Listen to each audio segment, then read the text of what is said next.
Shalom teman-teman sahabat satu Injil yang diberkati. Tiba saatnya bagi kita untuk mendengarkan pelajaran firman Tuhan pada hari ini.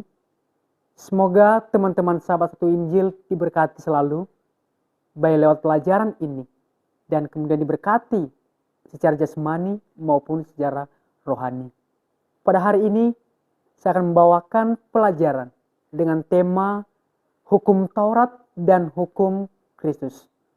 Di dalam kitab Keluaran pasal 34 ayat 27 sampai dengan ayat yang ke-28, mari kita mendengarkan bersama-sama firman Tuhan. Berfirmanlah Tuhan kepada Musa, tuliskanlah segala firman ini, sebab berdasarkan firman ini telah kuadakan perjanjian dengan engkau dan dengan Israel. Dan Musa ada di sana bersama-sama dengan Tuhan 40 hari, 40 malam lamanya, tidak makan roti dan tidak minum air, dan ia menuliskan pada loh itu segala perkataan perjanjian, yakni ke-10 firman. Lalu kemudian di dalam kitab Injil Yohanes, pasal 1 ayat 17, sebab hukum Taurat diberikan oleh Musa, tetapi kasih karunia dan kebenaran datang oleh Yesus Kristus. Sahabat satu Injil, pada pelajaran sebelumnya di mana telah dibahas tentang zaman yang ada dalam Alkitab. Nah, sekarang tiba bagi kita untuk mendengarkan pelajaran tentang hukum Taurat dan hukum Kristus. Hukum adalah merupakan dasar untuk setiap orang dalam bertindak dan sejauh mana seseorang itu harus melangkahkan kakinya. Kemudian, tujuan hukum itu untuk melindungi hak asasi setiap manusia, menciptakan kesejahteraan, ketentraman, kenyamanan dalam kehidupan berbangsa. Itulah tujuan dari hukum itu. Tujuan saya untuk menyampaikan pelajaran ini untuk mengingatkan kita, mendorong kita untuk mengetahui hukum Taurat dan hukum Kristus. Maka pada poin yang pertama adalah, apakah arti dari hukum Taurat? Hukum Taurat itu adalah hukum yang wajib dipatuhi oleh bangsa Israel. Bila itu tidak dipatuhi, itu akan menjadi malapetaka untuk diri mereka sendiri. Lalu kemudian, apakah arti dari hukum Taurat itu? Di dalam kitab Galatia pasal 3 ayat 24 dikatakan, jadi hukum Taurat adalah penuntun bagi kita sampai Kristus datang supaya kita dibenarkan karena iman. Jadi arti hukum Taurat itu bagi orang Israel itu menjadi penuntun atau guide bagi mereka sampai Kristus datang. Supaya apa? Supaya orang Israel itu dibenarkan karena iman. Sahabat satu Injil, yang menjadi poin yang kedua adalah, mengapa hukum Taurat itu diberikan? Di dalam Galatia pasal 3 ayat 19 dikatakan, kalau demikian, apakah maksudnya hukum Taurat? Ia ditambahkan oleh karena pelanggaran-pelanggaran sampai datang keturunan yang dimaksud oleh janji itu, dan ia disampaikan dengan perantaraan malaikat-malaikat ke dalam tangan seorang pengantara. Jadi hukum Taurat itu diberikan oleh karena pelanggaran-pelanggaran bangsa Israel. Lalu kemudian, supaya orang Israel itu tidak melakukan perbuatan itu dengan sewenang-wenangnya. Kita tahu bahwa orang Israel gagal untuk melakukan perintah yang Tuhan berikan kepada mereka, di mana mereka telah melanggar peraturan itu. Maka peraturan itu menjadi cacat oleh karena perbuatan mereka. Di dalam Ibrani pasal 8 ayat 7, di mana akan ada perjanjian yang baru, yaitu hukum yang kedua, atau disebut hukum Kristus itu ditambahkan oleh karena perjanjian lama itu sudah cacat diakibatkan oleh pelanggaran-pelanggaran oleh orang Israel. Lalu kemudian saudara-saudara, yang menjadi poin yang ketiga adalah sampai kapankah hukum Taurat itu berlaku? Di dalam kitab Yeremia pasal 31 ayat 31 sampai dengan ayat yang 32, melalui Nabi Yeremia telah menubuatkan bahwa akan datang hukum yang kedua, yaitu hukum perjanjian baru. Mengapa ada hukum yang kedua? Ingat bahwa orang Israel itu telah melanggar peraturan yang Tuhan berikan kepada mereka. Jadi sekiranya orang Israel itu telah melakukan hukum Taurat dan tidak melanggarnya, maka tidak akan ada hukum yang baru itu. Apabila mereka tidak melanggar hukum yang diberikan oleh Tuhan kepada mereka. Lalu kemudian menjadi pertanyaannya, kapan itu telah digenapi?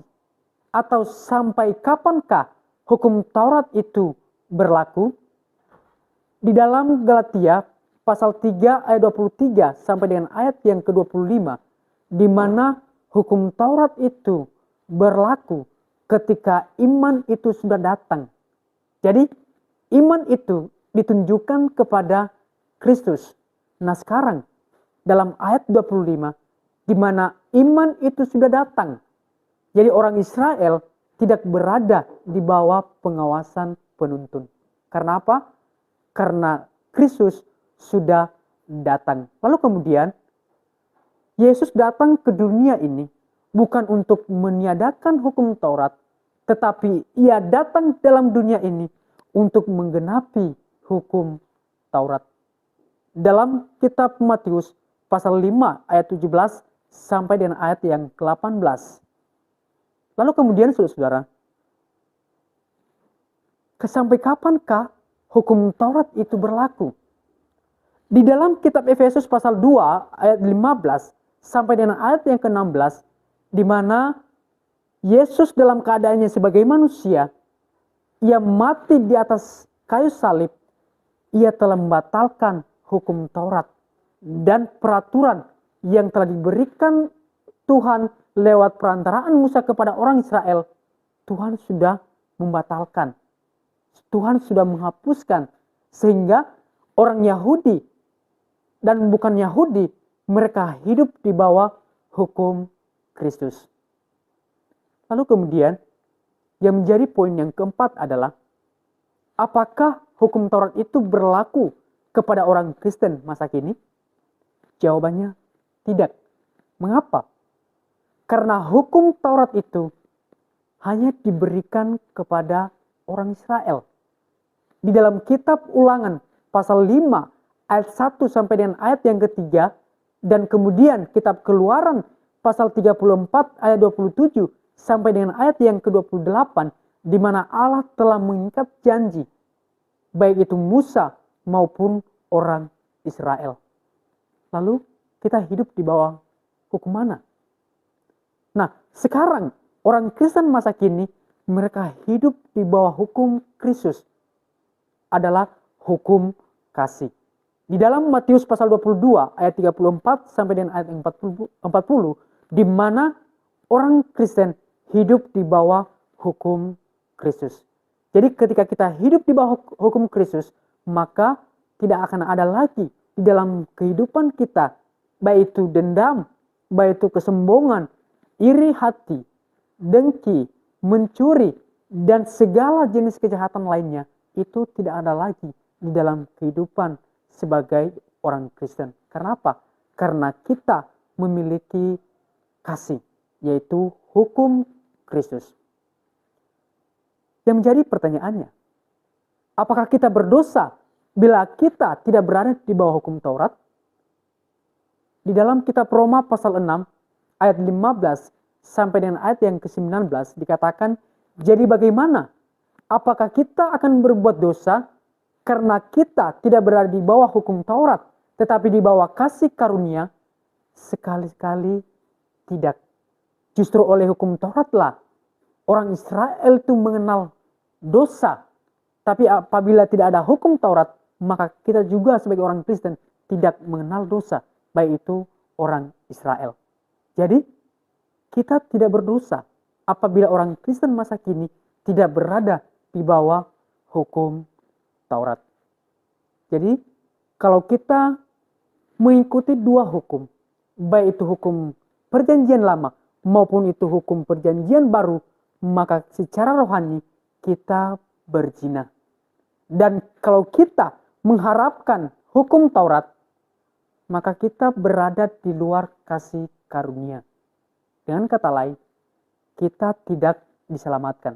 Di dalam Galatia pasal 5 ayat 4. Pada akhirnya, yang menjadi kesimpulan dari pelajaran ini, yang pertama, dalam hukum Taurat hanya terdapat bayangan keselamatan. Dalam Ibrani pasal 10 ayat 1. Yang kedua, dalam hukum Kristus kita semua adalah satu. Dalam Galatia pasal 3 ayat 28 sampai dengan ayat yang ke-29. Dan yang ketiga, hukum Kristus itu adalah hukum yang sempurna. Dalam Yakobus pasal 1 ayat 25. Yang keempat, hukum Kristus hanya terdapat di dalam perjanjian baru.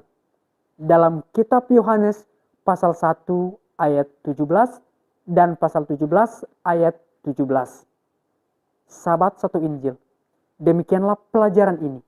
Biarlah melalui pelajaran ini menjadi kekuatan, motivasi, dan inspirasi dalam menjalani kehidupan kita setiap hari. Tuhan Yesus memberkati kita semua. Amin.